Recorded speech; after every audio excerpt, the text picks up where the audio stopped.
প্ৰতিশ্ৰুতি কথা মেঘ ৰাংফৰ আৰু আবৃত্তিকাৰ দীপজ্যোতি চৌধুৰী। প্ৰতিশ্ৰুতি লিখিব খুজিও যেন লিখিব পৰা নাই কবিতা। তপ্ত প্ৰেমৰ ৰক্ত শিখাৰে কালিয়নি বৈ আছে, ৰৈ যায় মোৰ কলমৰ চিয়াহী।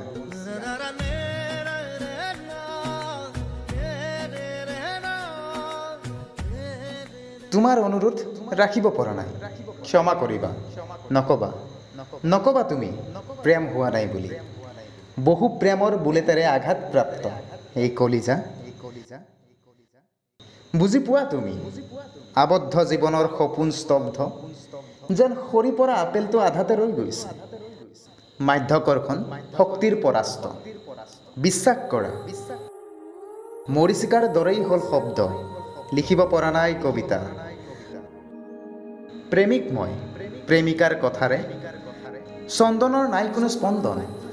কল্পনাৰ আবিৰ খানি নিশাৰ স্পৃহা জাগিও হোৱা নাই শব্দৰ আলিংগন। আহক এটি শুভ মুহূৰ্ত, কথা দিলোঁ কথা স্পষ্ট। প্ৰবল হাবিয়াসে জীপাল শব্দ বুটলি অনুৰাগৰ লহৰত কবিতা লিখিম, শূন্যৰ পৰা শেষ নোহোৱালৈকে।